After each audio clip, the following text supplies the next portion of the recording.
The Orpheum Theatre has been laying dormant down here at the bottom of Route 18 for decades. Just walking in there and looking around just brings back memories of what it must have been like back in the day.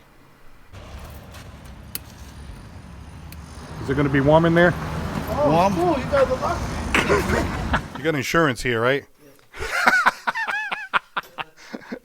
If I trip and fall over something, it's not good. And if my wife trips and fall over something, it's even worse. This is like a trip back in time. Wow. All right, so we're heading down one of the aisles here at the old Orpheum Theatre, it's called. We're here with Walter Moniz, who recently purchased the building. When did you purchase the building, Walter? About 2 years ago, Paul. Whatever gave you the idea to purchase this theater? Because although I know it's a wonderful thing to do and all that, it seems to be very challenging too, because a lot of work has to be done down here. It's very challenging. I bought it because obviously the price was right. It was a foreclosure. We took advantage of it. We're not only that we wanted the building, but we're also in a butter. We have a big stake in this part of the city. I own the building down the street as well, and obviously I have an interest in what goes on here. Very unique spot. We're so glad that the city has been tremendous and moved forward with the redesign of Route 18. As you know, the plans have been in place for over 18 years. Back in the day with Congressman Frank and Senator Kennedy, they set aside hundreds of millions of dollars to do the project, and finally it's happening. So we're excited here in the South End. I worked for the mayor's office for quite some time. I understand the importance of the community and what the needs are. So we try to make this a community process. Representative Cabral has allocated $3 million in bonds to refurbish the theater.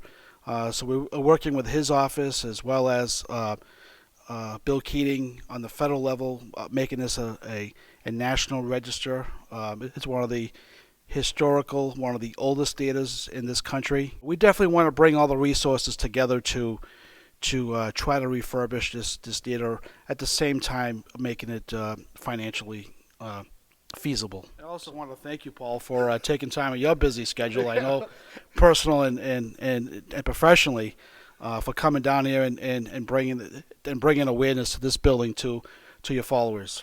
Well, I got to tell you, I go down Route 18 and I see the Orpheum there, and I speak to my dad, who's going to be 90 years old in December, who's sharp as a tack, remembers everything. And he tells me about what Water Street used to be like and how this was a thriving theater and so forth. So anytime you can save a place like this, I think people should go for it. We're walking up the aisle here at the Orpheum Theatre, again off of Route 18. You see it as you drive down toward the south end of New Bedford. You got to kind of watch where we're walking over here. Okay, this could be my favorite part, going upstairs to the balcony, because the balcony, that's pretty cool, The students from Roger Williams did a feasibility study and determined that the inside is structurally sound. Oh, you brought me to the luxury box. It's the luxury box. This is the luxury. This is where the VIPs go. You better get comfortable, because when we reopen, you're looking at top dollar tickets here. You're gonna hook me up and get me a spot up here the first time. Paul, you're a celebrity in this community, of course, absolutely. I love the balconies and the way they built these things. I mean, like I said, a P-PAC, or if you go to any of the places in Boston, the Orpheum that they have there, it's very similar. I would imagine they were built all around the same time. They were. As you know, we've had a lot of movies and celebrities down in our community filming, and I've been approached numerous times by the directors of wanting to do a shot in here. So it's really a beautiful facility. There isn't too many theaters that are located walking distance from the harbor. I hate to bring this up, but is it true that this theater opened the same day the Titanic went out to sea? I think so. I think so. I don't want to jinx or anything. No, I appreciate that, That's Paul. how long ago it was, but that's how classic the theater is, All the moldings around it makes it beautiful.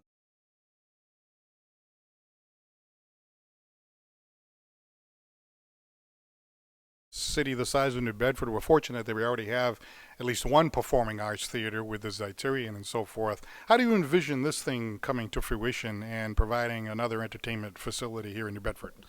Well, we don't want to take away business from the Zeitarian, that's for sure. That's I know the city's worked very hard with the Zeitarian group to try to revitalize that, going back to the Fred Kalis administration years. Try to put some money through community development to try to revitalize, bring in some good talent, bring in some good staff that has that vision. So we're looking towards the community level, like bringing in local ballet students to come and perform. More of a neighborhood slash community level nonprofit groups to be able to enjoy this community center. I'd like to call it a community center because we want to open up the doors to the community. This is where right after they had the shows, they would entertain their VIP guests and have a wine tasting or cocktails hors d'oeuvres. So this is where they would come in and meet the entertainers here. Between the grant writing, engineering, study, and a lot of paperwork for state and federal funding, bringing in a few partners from our local government, I think 2 years would be a good goal to set. There's the men's room and ladies' room right outside the back of the theater. $3 million just for the outside, and then Yeah, between putting in new windows, the trim work, probably a new roof as well. So there's quite a bit of work that needs to be done. It's been neglected for decades, as you can see. Mass Housing also wanted to partner with us in this project and perhaps putting in condos on the top level. So we're just trying to be creative. At the same time as rebuilding the theater, we need to obviously generate money to keep the operating costs going.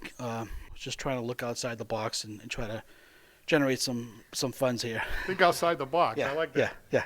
Hey, Walter, we can get a couple of tickets right here. The old ticket booth. That's where everybody bought their tickets for the show. Well, thanks, Walter. This has been so much fun getting a tour, and we wish you all the best. Thank you very much, Paul. Good to see you, and hope you enjoy the rest of the day. Thank you.